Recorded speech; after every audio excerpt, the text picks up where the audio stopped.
enjoy freedom of relationship is to understand, by proving you wrong, I cannot get my relationship with you right. In a relationship, whoever is proved wrong, eventually the relationship will go wrong.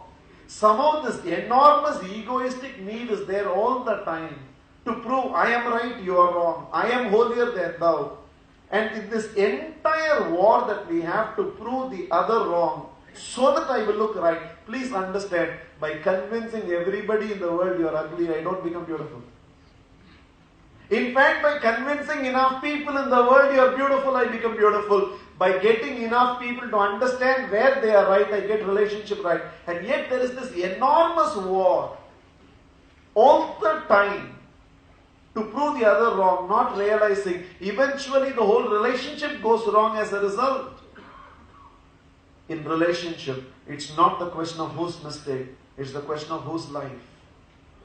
I'm driving my car, and somewhere I find the lorry in front of me is not giving me the way for me to overtake. In fact, there is space. He can move to one of these sides and I can move forward, but he is driving right in the middle and he knows I am behind him. I am honking all the time, but he is not giving me clearance. His mistake only.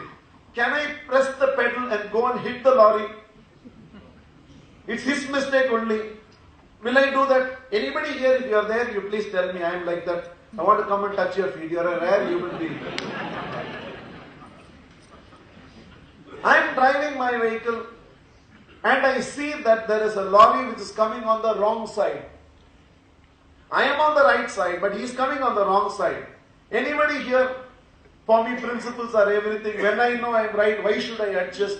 It is their mistake only, so I will not adjust. Any one of you will drive head on into that lorry?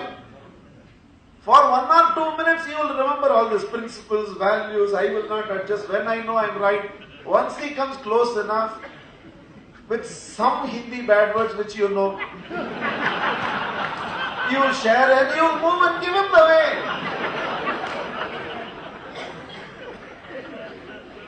Because one question everybody asks me about, when I know I am right, why should I adjust?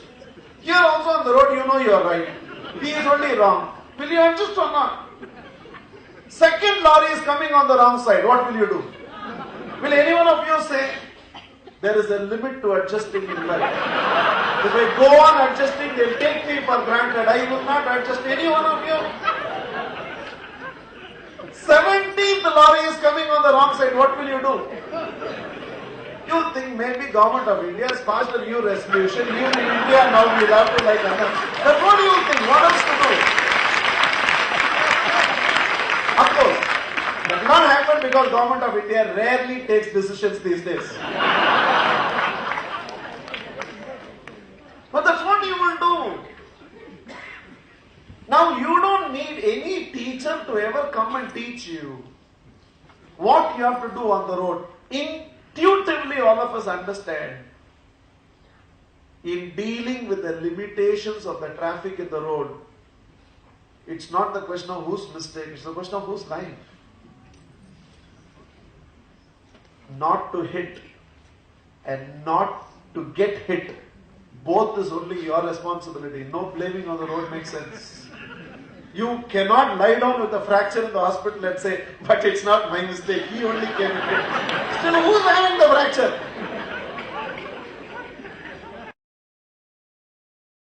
Which means you don't need a teacher to ever come and teach you while you are on the road. In dealing with the limitations of the traffic, you have to adjust to those limitations and you have to maneuver yourself through if you want to reach your destination alive. For it's not the question of whose mistake, it's the question of whose life. Then why is that we are not realizing in the road called life, in dealing with the traffic called relationships, it's not the question of whose mistake, it's the question of whose life.